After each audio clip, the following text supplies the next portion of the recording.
Hello everyone, welcome back to learn with Mansi. All India bar exam की हमारी preparation में हम करेंटली डिस्कस कर रहे हैं प्रीवियस ईयर क्वेश्चन। सारे पीवाईक्यूज 2014 से लेके 2024 तक हम ऑलरेडी अपने चैनल पर डिस्कस कर चुके हैं।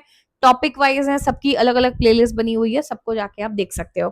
करेंटली हम डिस्कस कर रहे हैं नवंबर 2025 में जो पेपर हुआ था कुछ महीने पहले, यानी AIBE 20, उसके क्वेश्चन हम उन्हें भी टॉपिक वाइज डिस्कस कर रहे हैं ताकि एक आपको सब ऑर्गेनाइज फॉर्म में मिल सके, टू आपको पता हो किस सब्जेक्ट को कैसे अप्रोच करना है, और आप पढ़ाई करने जब बैठो ना तो एक बार में एक सब्जेक्ट पूरा निपटा के हो जाओ। ठीक है, आज हम बात करेंगे ट्रांसफर ऑफ प्रॉपर्टी एक्ट के बारे में।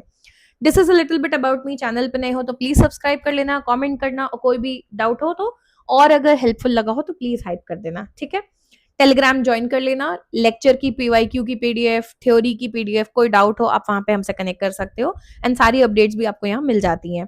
You can also follow us on our Instagram and connect with us there. हर चीज का लिंक डिस्क्रिप्शन में दिया हुआ है। आगे बढ़ते हैं। सिलेबस को ध्यान से देखोगे तो टॉपिक नंबर 17 में contract, specific relief act, property जो हम आज पढ़ेंगे, एंड नेगोशिएबल इंस्ट्रूमेंट एक्ट, इन सबको मिला के 8 क्वेश्चंस आते हैं। ठीक है, ट्रैक्ट से अप्रॉक्स 3 से 4 क्वेश्चंस आते हैं, स्पेसिफिक रिलीफ से 1 से 2 आते हैं, same for negotiable instrument act, and it is the same for property loss. ये लास्ट के जो 3 है ना, ये एक्चुअली चारों के चारों बहुत छोटे छोटे बेयर एक्ट्स हैं, बट चारों को मिलाओगे ना तो 8 क्वेश्चन बनते हैं। एंड बहुत पतले पतले, बहुत बेसिक बेयर एक्ट्स हैं, बहुत कॉम्प्लिकेटेड क्वेश्चन इनसे नहीं आते हैं। So while these are very important, आपको इन्हें तो हर हाल में पढ़ना है, बट इन सबको आप स्किप मत करो। ये बेसिक माइनर लॉज आपको एग्जाम पास करने में बहुत ज्यादा हेल्प करते हैं और एक सेफ स्कोर 60-70 नंबर तक ले जाने में हेल्प करते हैं।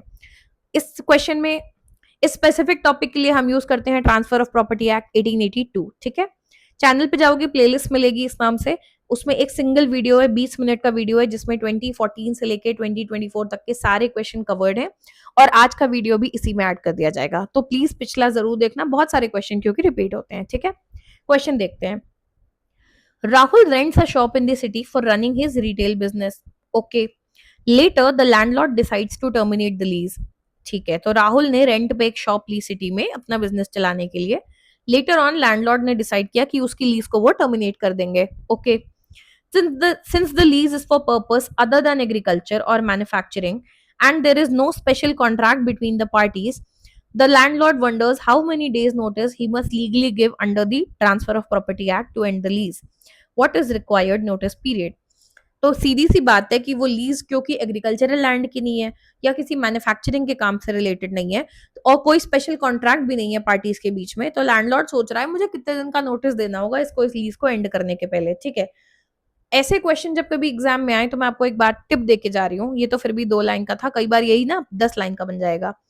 आपको कैसे कहानी सुनाएंगे, राहुल एक छोटे से गांव का था, उसने यहाँ पढ़ाई की, ये खाना खाया, ये किया, चाय पी, ब्ला ब्ला ब्ला, फिर वो शहर आया और उसने शहर आके एक रिटेल बिजनेस खोला, और आगे ये कहानी लिखी होगी। यही क्वेश्चन कितना बड़ा हो जाता है, 10 लाइन का, और आपको लगता है अरे बाप रे 10 लाइन का क्वेश्चन आ गया। मोस्टली इसमें एक टिप काम आती है, हर हर बार नहीं करेगी बट ट्राई जरूर करना। सबसे पहले एंड पढ़ा करो कि एक्ट के अकॉर्डिंग लीज एंड होने में रिक्वायर्ड नोटिस पीरियड, आपको अंदाजा लग जाता है किस एक्ट से क्वेश्चन पूछा है, किस बारे में पूछा है। और कई बार ना बहुत सीधा सीधा दे देते हैं, इसमें फिर भी थोड़ा इनडायरेक्टली दिया है, कई बार तो बहुत सीधा सीधा लिख देते हैं कि इस सिचुएशन में अगर मर्डर हुआ है तो उसका किस सेक्शन में बात हो रही है, पूरी कहानी घुमा फिरा के बताई, और लास्ट में सीधे सीधे पूछा मर्डर किस सेक्शन में डिस्कस था। यू गेट इट, हमेशा काम नहीं करेगा बट ये आपको ना डर भगाने में बहुत काम आता है। अब चलो आंसर देखते हैं।